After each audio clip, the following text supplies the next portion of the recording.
We love hip hop. Because this is like an audio experience too, right? Yeah, that's good. So a lot of people, so you get to hear exactly the amplitude of your voice and stuff. You know what I'm saying? Yeah, that's good. There's some people who don't even watch the video; they just listen to us on like iTunes or whatever. I can't say Spotify because if you go on Spotify now, video pops up right away.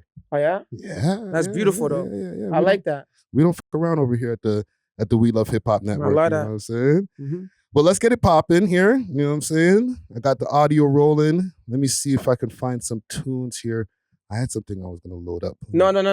You gotta play "Guide Me Through the Storm." That's what I was gonna play. I'm 2 steps ahead of you there, brother. Come on.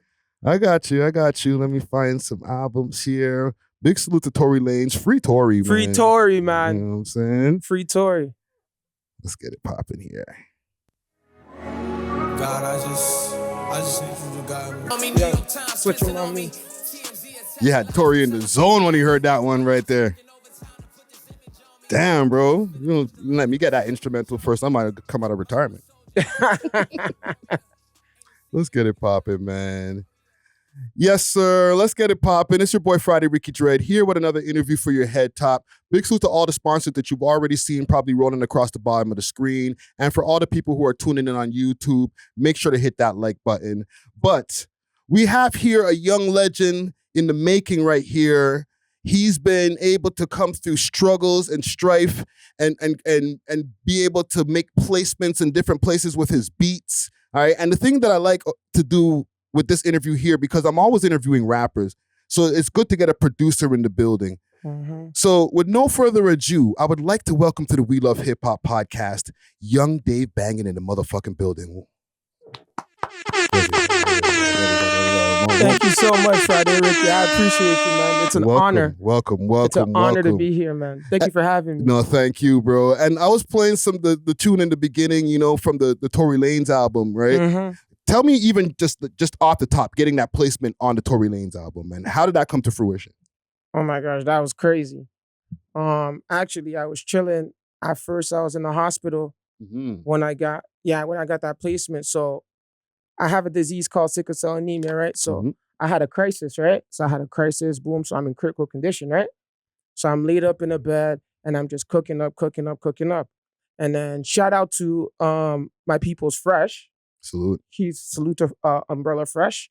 So basically I was chilling and then he hollered at me. He's like, yo, Dave, send me some beats. You know what I mean? I'm about to be in Miami. I'm about to be with Tory. Yeah. I'm like, okay, no problem. Send him some beats. He goes out there. When he goes out there, links up with Tory, whatever. They're in the studio. He's like, yo, let me play you some beats, man. I got my little homie, young Dave Bangin. He's hard. Tory's like, okay, I bet, no problem. Let me just give him a chance. Yeah. Press play. First one, he goes, woo!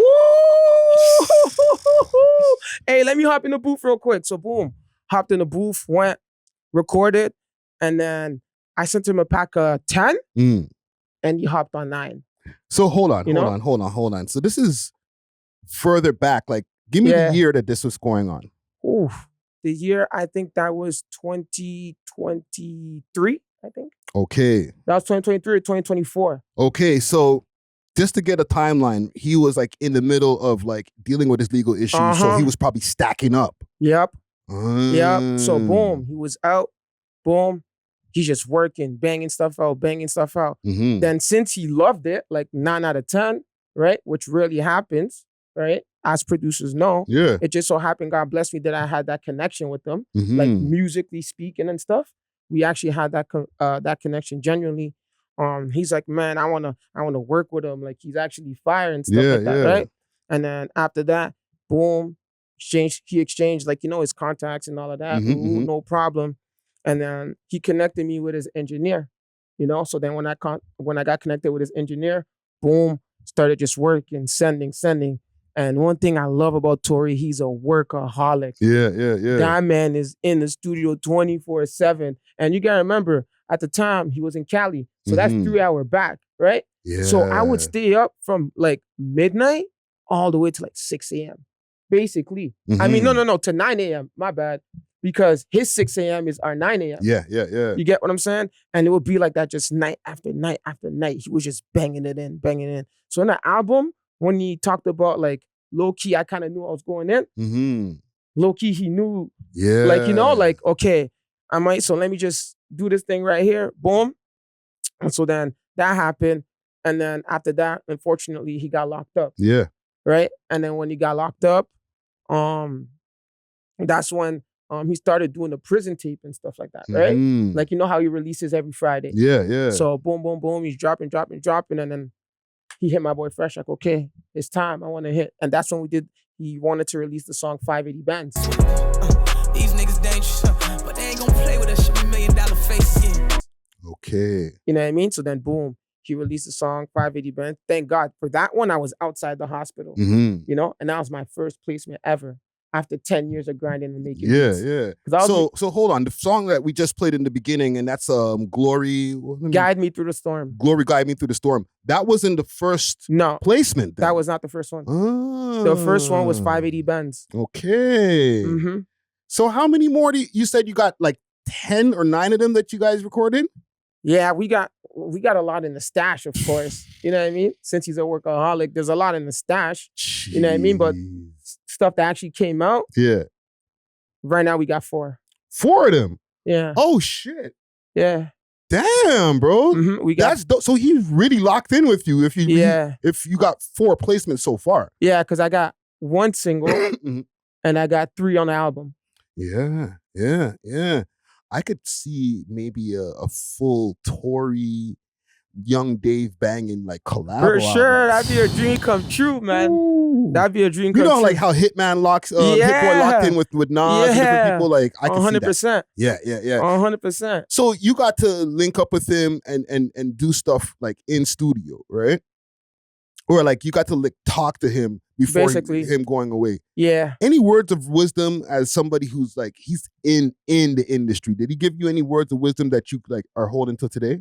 Discover Cans, where quality meets innovation. With over 24 premium strains, each carefully sealed in our signature cans for maximum freshness. We're redefining the cannabis experience. Trusted Canada-wide for consistency and reliability. We deliver the product you deserve. Elevate your expectations and explore the difference with Cans. You can find Cans on Instagram at @Cans_Canada, or you can find them on the Diamond Club page, Diamond Club_Ontario.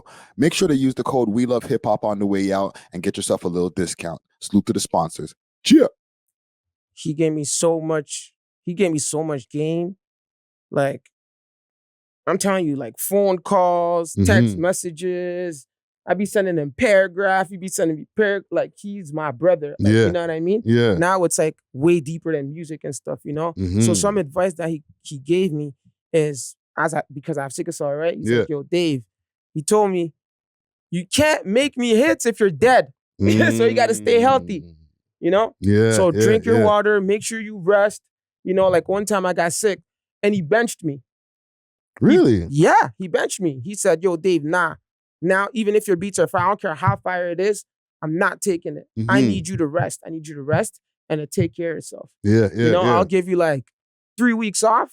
Just go watch movies. And for me, I had like tears in my eyes because I was mad. Because I was like, nah, hell nah. Like I want to literally be a part of everything. And I want to be able to send you packs and you record and boom, like, you know, like, because I love put you on this music. suspension. You know what I mean? I love this music stuff so much, you know?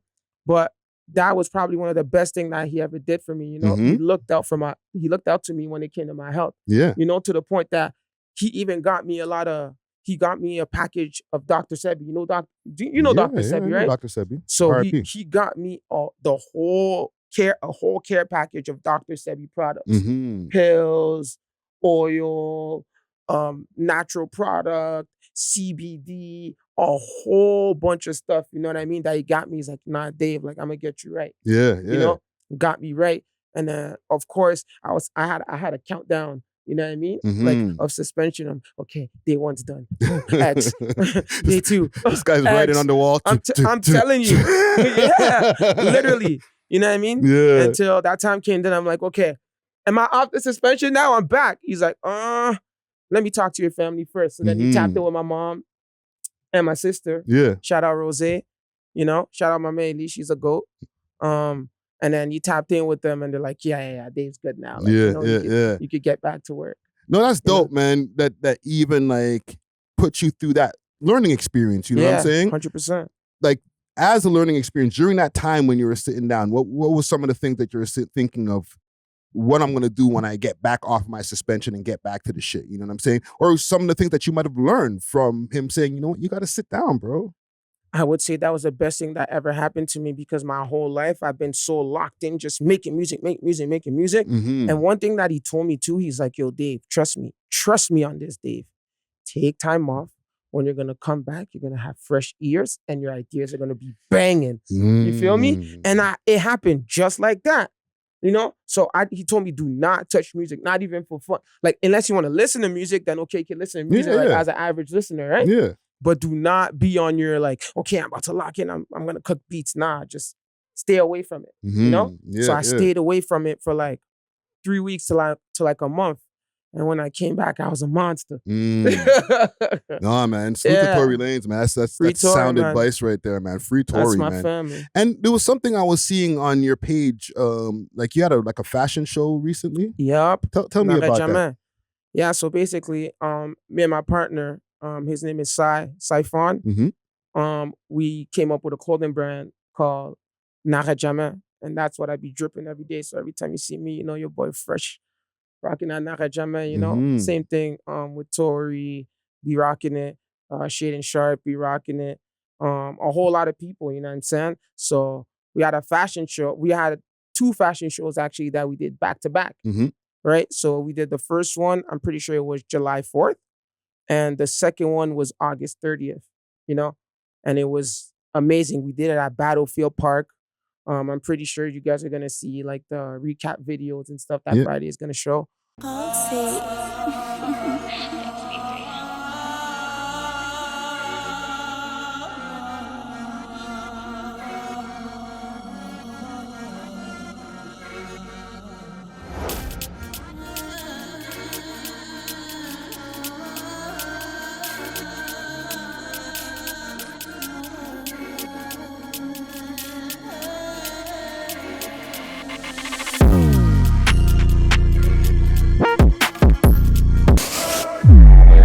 Without you guys, I promise you, we're doing all of this for you guys.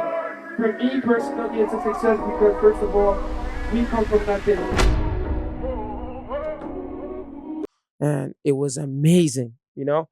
And we literally, the theme about it, since our main colors is black and white, so we were all suited up, like literally wearing like classic, like tuxedos. Nice. You know, we were wearing tux. Everybody got a line up. The women's were wearing dresses, you know? So it was a whole beautiful experience. I'm telling you, it was probably the most beautiful thing I've ever done, you know, that we've ever done, the whole team, you know?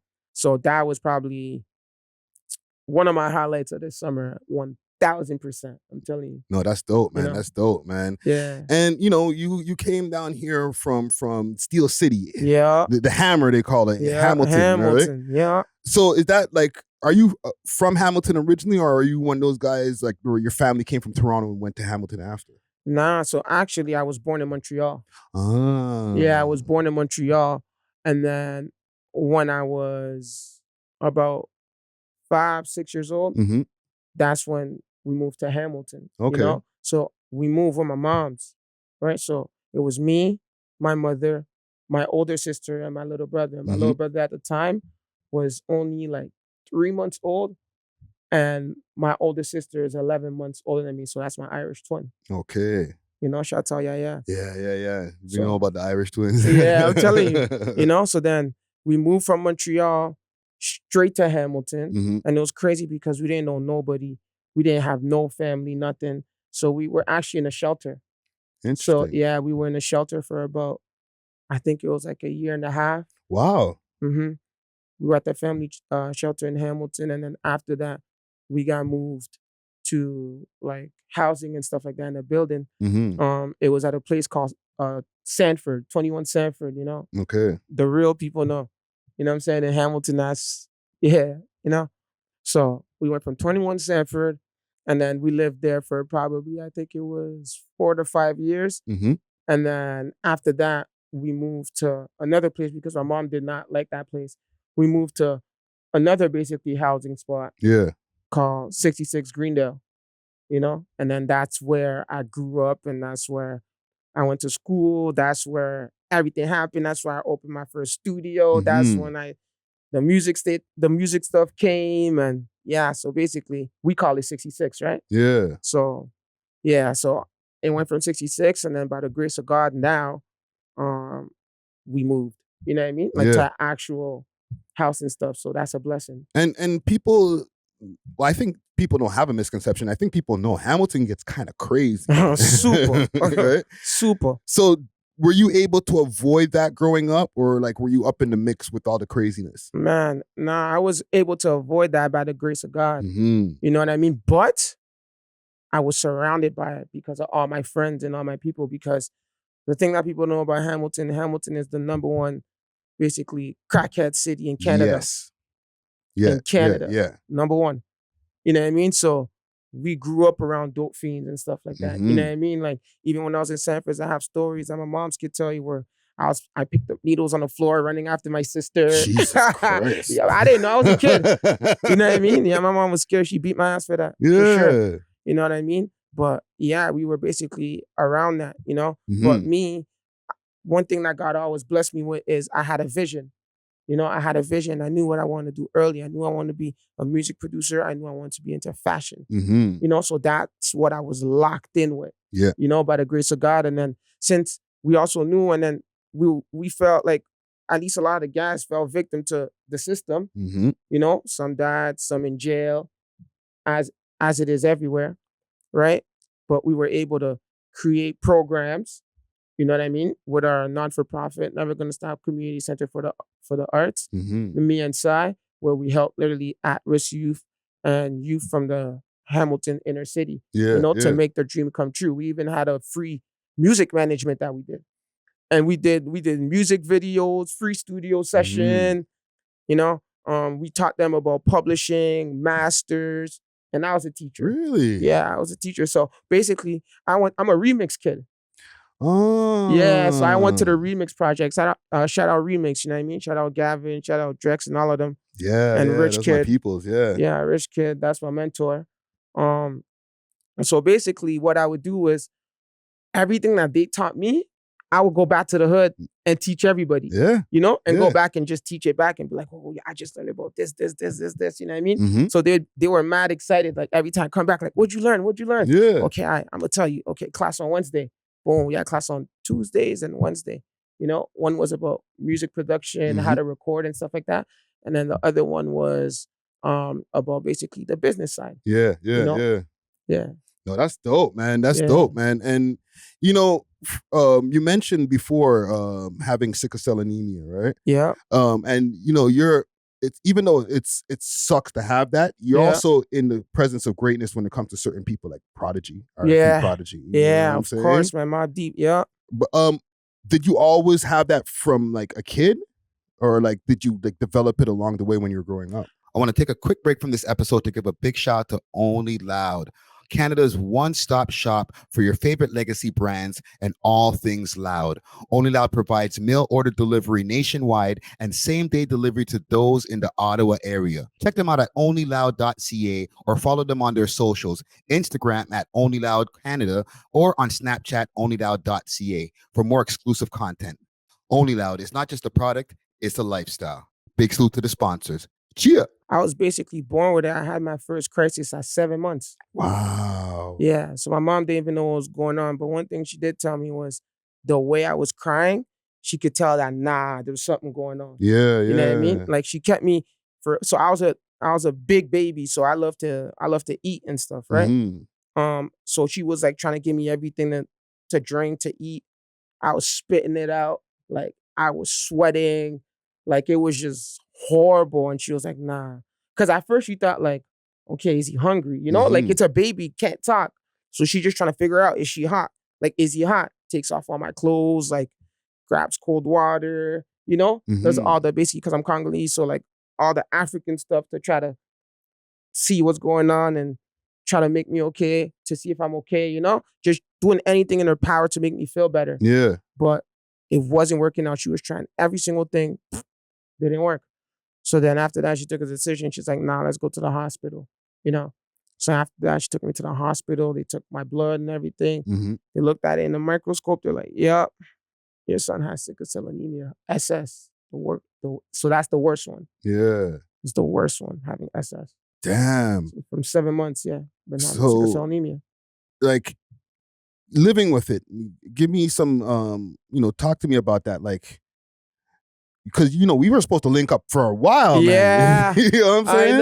I know. We've been supposed to link up, So what happens? Like, just to, I want to get a little bit more personal. If you don't mind, 100%. right? No, for sure. But what happens when you have like a spell where like, Okay. I can't leave the crib, bro, or I got to go to the hospital? Yeah, so I'm gonna explain you exactly what happens. Mm-hmm. So what happens is you be chilling, like everything be good. You have your water, you're drinking your water, and then next thing you know, boom, you feel pain, and it can happen anywhere where blood flows, which is your whole body. Yeah. So for me, most of my pain it be in my lower back, or it'd be like in my chest. Mm-hmm. But in my chest, that's the most dangerous part. You know what I mean? Because Yeah. your heart is there and everything, and there's something called an acute chest crisis, and that's when you could die. Mm-hmm. So you would literally feel excruciating pain, as if someone's grabbing a knife, stabbing you, Damn. slowly twisting it, and then slowly twisting it out, and then stabbing you again. Mm. Yeah, and it's like that just repeatedly, and you just be screaming like like in pain, and you gotta go to the hospital. It's that bad. Like it's horrific looking at it. Like people get traumatized from watching someone have a sickle cell crisis. So how do you deal with it, like, and deal with life? You know what I'm saying? Like, how do you deal with, like, because you might have setbacks that are happening, but you're still been able to achieve a lot, bro. So I appreciate it. how do you navigate? How do I navigate? I would say, first of all, I would say God. Mm-hmm. You know what I mean? Like without him, it would be hard. It would be hard. I don't know what I would do. I don't know what I would be. Mm-hmm. So I would say just having a relationship with God, number one. And then number two is just having good people around me, people that I love and people that I trust. As you can see, the people that I came with, that's my family. Yeah. Like my real life family. So I'm comfortable enough with them to tell them like, nah, I'm sick. And they'll drive me straight to the hospital. They don't care what they're doing. They're going to drop everything, grab me, take me to the hospital, But to dealing with it, navigating it, Like, even like, not to interrupt you, but like even scheduling things, like, okay, I might have a spell. Yeah. But okay, I need to do these things this week type of shit. Yeah. And that's hard. And one thing you just go with your feelings, you know what I mean? And you try to schedule it as best as you can, So with me, I know that I'm a person, first of all, I work a lot at night, so I'm most likely not going to put something like early in the morning, just in case, so I can take my medication, all that type of stuff. Yeah. So I'll put stuff a little bit later, So even though, like, let's just say I wasn't feeling too well and I wake up, I can have time to sleep in. I can have time to, you know what, let me take my meds. Let me see if it's going to calm down. Yeah. Instead of having it just early morning, wake up, I'm in pain, boom, not giving it a chance, and then see, am I going to force, or am I going to go to the hospital, or am I going to cancel it out? Yeah. You know what I mean? So it's basically that. And then the biggest thing also I would say is like, having a good diet. Having a good diet, like literally eating good, drinking a lot of water. I got to drink like a fish. You know what I mean? I got to drink like a fish. And then just making sure that your mental health as well is good. And I tell people, do what you love. Do what you love, because when, like me personally, since I love doing music and I love this business of clothing and stuff, because I love fashion, I forget about time. I be forgetting I had sickle cell. I just flew back from ATL, right? Yeah. I was there for 5 days, left on the 6th day. I didn't even know I had sickle cell. I was all over the place. Like, I'm in the studio, I'm there, I'm cooking up. You know what I'm saying? Yeah. I'm just having fun, because that's what I actually truly love. It's what you love. You know what I mean? But if you were to do something and you hate your life, I feel like that would be harder if you have even sickle cell, because because God bless me also that the fact that I had a 9 to 5 before, right? I worked at this place at a calling center. It was called Go Easy. I'm telling you, I was depressed. I was only there for 2 weeks. I was depressed. It wasn't that easy. At all. And I'm like, nah, because when I had my 9 to 5, ideas would come to me and I can't just go to my laptop. Mm-hmm. You know what I mean? I can't just do what I wanted to do. I was literally stuck in a desk, right? Answering calls and stuff like that. And I was like, even though my whole family was so happy because that was my first job. So everyone's like, yeah, Dave got a job. Like, we lit, like, Inside, I was dying inside. Yeah. Because I hated it. And I'm like, yeah, I'm getting this paycheck or whatever, but I don't like my lifestyle. I hate it, you know? So I'm like, you know what? I got to quit for me. And then when I quit, my family got mad. They got pissed off. They're like, yo, why are you quitting? Like, you're supposed to have a job and you got Sickle Cell. Like, what are you going to do? Like, you can't be a bum. And I'm like, nah, I'm going to go all in with this music and my business, you know? And at first, they didn't believe. They didn't believe, you know? Even my daddy didn't believe at that point. But then I had to prove them wrong. Yeah. I had to work. And then when they started seeing, like, for real, then they started hopping on the bandwagon. Like, oh, okay, boom. And then my mom would go to work and she's at work with her coworkers and they'd be like, oh, your son does music? Yeah, Young Dave Bangin. And then one day my mom came from work, she looks at me, she goes, Young Dave Bangin. I'm like, what? And I have an African mother, like a real African mother. She's not into none of this. How did you know that? You know what I'm saying? Like, she doesn't even know who Jay-Z, 50, none of them. Yeah. She's going to walk right by them. If it's not Jesus, she doesn't care. Facts. Everybody going to tell you that. You know what I mean? Yeah. So when I started working and showing them and bringing my mom to the events, when we opened our store, bringing my mom to the store, you know, when we had our actual first, like, Naka Jamel, like, tracksuit and stuff that came, you know, when we did the first t-shirts and I'm showing her, Ma, look. And she's like, oh, wow. Like, okay, so you're actually serious. Yeah. You know? And then, and then my dad too, he's like, okay. And then my dad, because he's so, like, my dad's a concrete person. He wants to see stuff done, you know? And he's like, okay. And I get when it comes to the vision and stuff, I get that from my father. Right. You know, because he's a visionary and he did a lot for the community as well in Hamilton, you know what I mean? He was a philanthropist too, right? So I grew up watching my dad doing those type of work, you know what I mean? And then I guess I fell right in the shoe as well. Yeah. Right? And then when he told me, like, okay, what's your vision? And I showed him my vision and I showed him, like, Dad, look at Metro Boomin, look at his network. Look at DJ Mustard, look at his network. You know what I mean? Look at who else did I show him? I showed him a lot of producers, basically. All the big producers. Look at Boy Wonder, you know, look at T Minus. And I'm showing him. And he's like, oh, that's how much you make? My son, you have all my blessing. You know what I mean? Go crazy. I'm behind My son you. is the producer. I'm telling you. You know what I'm saying? Yeah. And I never looked back ever since. No, that's never dope, looked man. back. And you know? Did you start with production or were you, like, you know, low-key a rapper at first? Because, you know, everybody, no rap thing. You know what I'm saying? I ain't gonna cap. I never wanted to be a rapper, but sometimes I can freestyle. You got a little 16 you know? or like, I can 32 freestyle, bars stats. I can rap, whatever. So, like, I will watch my older cousin Flame, you know, because he's the reason why I do music. Yeah. You know, my older cousin, his name is Flame. And watching him being a rapper and being in the studio and stuff. So I always want to, so let me press record, you know? Yeah, press R and press space to stop. Like, you know what I mean? Seeing that for him and stuff. And then I'd be like, yo, let me hop on the mic real quick. So technically, yes, I hopped on the mic, but I didn't want to be a rapper. But as soon as I seen producing, shout out my cousin Home Run. He's the first person I seen, like, make a beat. You know, and when I seen that, I said, whoa, what is that? I want to be that. I want to be that, you know? Yeah. And then that's when I found it, you know, and I was 17? Yeah, I was 17 years old. Okay. And that's when my journey started. So, you know? Like, you mentioned, like, people like Metro Boomin and different people that you showed your dad, right? Yeah. Are those the people that, like, as soon as you started getting into production, like, you're watching their shit, or is there other people, like, that influenced your production? Or not your production, but, like, to keep going in production? 100% he's a part of it. You know what I mean? I would watch, there's something called See the Sounds. Back in the day. Back in the day. That's probably like 2014, I guess. Mm-hmm. 2014.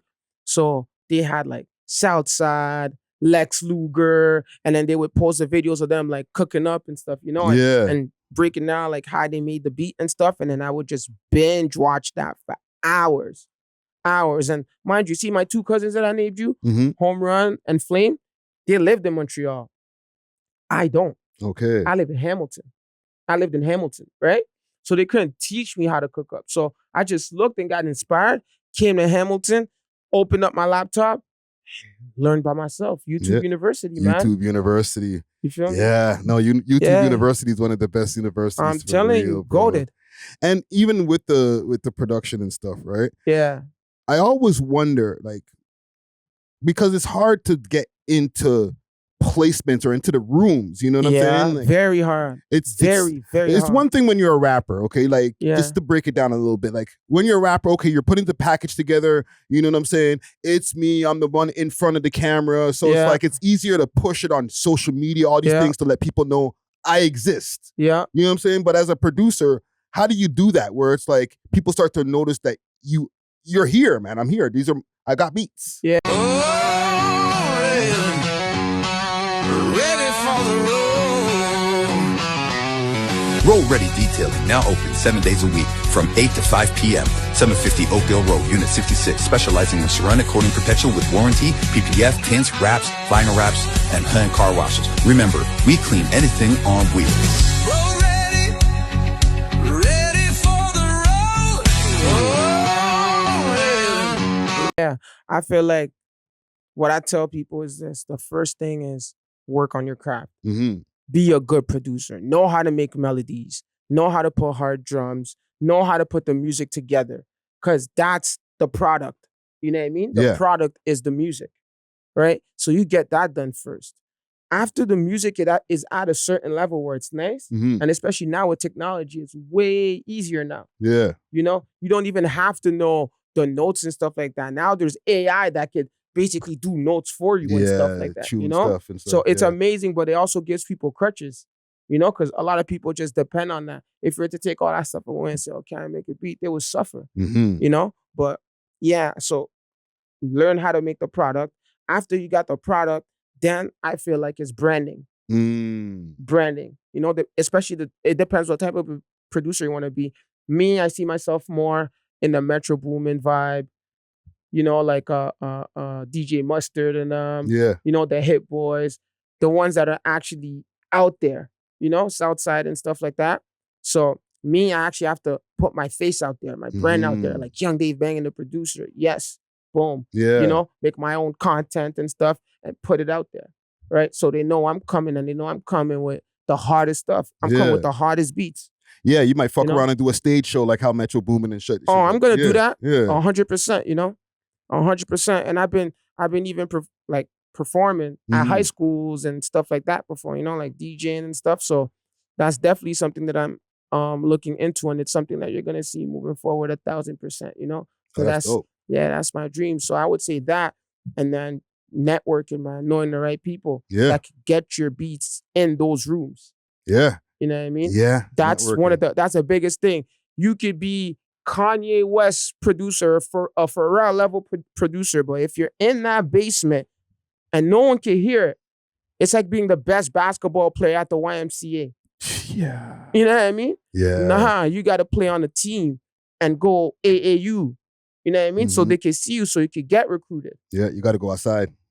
Basically, that's what it is. You know what I mean? You know, even also, and that's super dope, bro. But one thing I wanted to ask you when it came to the Sickle Cell stuff, because I be watching a lot of CP24. Yeah.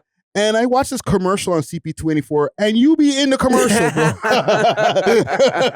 Every time I see the commercial, I'm like, yo, that's Dave. Yeah. You know what I'm saying? So are you like the face of Sickle Cell, or like, are you, like, how do you get in that commercial? I guess I'm starting to be the face of Sickle Cell, I guess, in Canada, you know, because I advocate a lot for it and stuff like that. I even I was in a show called Breaking Character. Yeah, so I did a whole TV show. You can watch it on I think it's breakingcharacter.tv. I don't know, but if you look it up on Google, you'll find it. Okay. You can have it. It's available on AMI TV. Yeah, and then we did 8 episodes. Wow. 8 episodes, and I think I'm on. When you watch the whole 8 episodes, I think I'm on like 4 or 6 in that whole season. Mm-hmm. And then when it came to that, they made us like do commercial cuts and stuff, right? Yeah. And then we did commercial cuts, and then now it's out there. Yeah. Now you on my TV, bro. Yep. That's dope, man. That's dope. Yeah. No, okay. So I got a last couple questions for you here, man. And this is like to open the conversation a little bit more about production, right? Yeah. Can we still have super producers? You know what I mean by super producers? I know exactly what you mean. Like I know exactly what you mean. Like the Pharrell, Swiss Beats, Swiss. These guys were getting Timbaland, 300. Dr. Dre. Yeah, they were getting 300 million a beat at one point. Mm-hmm. This is what I'm saying. Like the game's not the same. Nobody's giving out 300 million a beat. Facts. But can we get there again where we have like super producers? Yes, I feel like yes, you can. I feel like that's what I'm becoming, right? I'm becoming a super producer. And I feel like when time goes forward, things change, especially with technology and a lot of stuff. Just like now, people are not really are not going to be paying those movie those movie DP camera guys no more because there's AI now. Yeah. And you can AI a whole like real movie. So their value basically kind of it diminished a little bit. Yeah, Same thing how you could AI production, But that's why I feel like at the end of the day, you cannot be a human presence. You cannot be a human soul. That's what I feel like, because that's what I do with my music. You know what I mean? Yeah. I put my soul, spirit, everything into it. That's why you feel it so much. That's why you can listen to the beat and feel like, okay, I want to cry. Yeah. You get what I'm saying? So you can't beat that. So boom. So having that, and then at the same time, not just having that, but pivoting to having product. Having product that you can sell. Yes, maybe you're not going to make, example, $3 million a beat, but you can make headphones and make $3 million off headphones. 100 million. Yeah, $300 million off headphones. Yeah. You know what I mean? Yeah. Dr. Dre did it. That's true. Dr. Dre did it. He would make billions. I think he made close to $1 billion off of that shit. Yeah, he did because he flipped it to Apple. Apple bought the whole thing. Yeah. Yeah. So he made $1 billion. That's how he was I think he almost became the hip hop first billionaire with, I think it's something between like him that. or Jay-Z. Yeah. But yeah, so I feel like that's still possible. And Metro Boomin is an example of that. You didn't see how he dropped his album? Yeah. He was going crazy. You know how much money he was making? Yeah. Even when he was getting booked out to those shows that he did in Saudi and stuff like that. Yeah. He was the first hip hop artist to do a hip hop show in Egypt. As a producer. Yeah, no, hip hop artists, period. They weren't letting no hip hop artists do anything in Egypt. And then he was the first guy. You can watch it. It's on a Spotify. It was a collab with Spotify and stuff. And then you see him DJing and stuff like that, and the pyramids are behind them. Like, that's crazy. It was crazy. But that's crazy. But he made M&Ms off that. I don't know exactly how much, but he made M&Ms. So it's still possible to become a super producer because that's what he's doing. Is DJ Khaled a super producer? I would put him in the super producer category. It's just different with Khaled because he's not actually making the beats too. But he's putting together the whole song. Yeah. Like, getting the players and everybody. But that's what I'm saying. He's a real producer. That's what a producer does. Yes. He tells the guy, no, I don't want this drum. Put that drum. Okay, no, take that melody out. Put this melody in. Boom. Or let's just say, even if he doesn't do that, he grabs the beat. He grabs I think that artist should be on that beat. Boom. That's being a producer as well. So DJ Khaled, we would see him as a super producer in a way. Yeah. You know what I mean? So it's not, being a super producer is not dead. Yeah. It's not dead. It's harder. It's harder. Yeah, because there's way more competition these days. Exactly. The game is oversaturated now, right? Yeah. No, man, you make some good points right there, man. Yeah, man. And with you, man, who's your favorite producer right now? Good question. Honestly, right now, I would say my favorite producer right now, I would have to say I love me some Hit Boy. Tell me why. Because he's different, you know? Like when you listen to like 2 songs from him, you can have 2 completely different songs. Yes. You know what I mean? Like his range is so different. You know what I mean? And I love his pockets, the way his drums like be hitting and stuff like that. You know what I mean? And I love the soulful stuff. So the way he be flipping samples, you know, I could put Alchemist in there too. Yeah. You know, Alchemist be going crazy with the vinyls and sampling. But when it comes to this trap stuff, my goal is Southside. Southside? Yeah, Southside. 808 Mafia. Yeah. Yeah. He be going crazy. Every time you hear Southside, just know it's finna go crazy. Yeah. You know? Okay, last couple questions. I don't even have these written down. Because I feel like these days and times, y'all been saving rap these days, like the producer. All right? No diss to the rappers. It's just that a lot of these songs are being carried by the production because the raps are just so-so. Yeah. Am I wrong about that?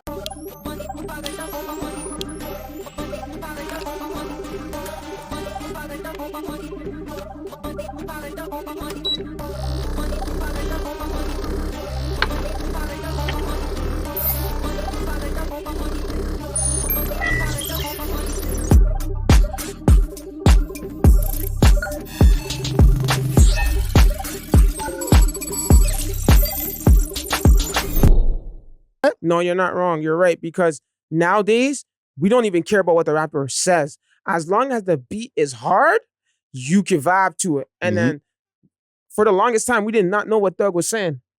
True. When you think about it, you know? And we were just vibing to it. Now, Thug is one of my favorite artists. You know what I mean? So artistically, he is a genius. You get what I'm saying? Yeah. But I'm just saying that to say, like, for the rappers, if you have a sick beat, it can save you. A lot of times. It can save you. I don't know if it could save it. It's saving them, bro. I'm sorry, bro. You know what I'm saying? Half of these songs that are out these days, if the beat wasn't so hard, I don't think a lot of the kids would be listening to the shit. Nah, it makes sense. You know what I'm saying? Makes sense. But yeah, man, what do you got coming up next, bro? With all of the things that you got going on here, bro? Because like I feel like you're flying all over the place. You got fashion shows you're putting on, bro. Yeah. Like I'm sure you have your 2026 at least halfway planned out. What's popping? You know, I'm working on my project. It's called Grind Through the Pain. You're gonna see that very, very soon. You know, you're gonna of course see more replacements from me. 100%. You're gonna hear some Young Dave banging with a lot of your favorite artists. You're also gonna see a lot of new collection. Like right now, I'm dripping a new Nara Jama collection right now. You know what I'm saying? Yeah. You gotta get you right soon, too. That's what I'm saying. You know what I'm saying? Yeah. 2XL for me, you know what I'm saying? I'm getting kind of portly, you know what I mean? Yeah, you know what I mean? So that's what I got coming up, you know? So I'm very, very, very excited for the future, man. Dope. Yeah, man. Young Dave banging in the building. Big salute to all the sponsors that you're seeing already roll across the bottom of the screen. What do you want us to take us out with as far as for our listening audience? Back Outside. Back Outside. Is this on this album here? Let me find it here. Ooh. Back Outside. Oh, big salute to Hollywood Souls and Destiny and King Midas. That's my peoples. Right? All of them. Humble stunt. I've interviewed both Hollywood Souls and Destiny also. I've interviewed almost all of Tory's whole family. The only one that's missing is Tory at this point. And Yoko Gold. Oh, Yoko's my guy. He's probably gonna come up soon. Yeah. You know, you should hit him. Yo, Yoko, stop playing, fam. Let's get it poppin'. Don't worry. That's my peoples. You got me? You got me? You. Okay. Young Dave banging in the building. Yes, sir. We are off of this. Nakajama for life. Deuces. We love hip-hop. If you enjoyed this video, please make sure to check out these other videos on the screen and make sure to like and subscribe. We love hip-hop.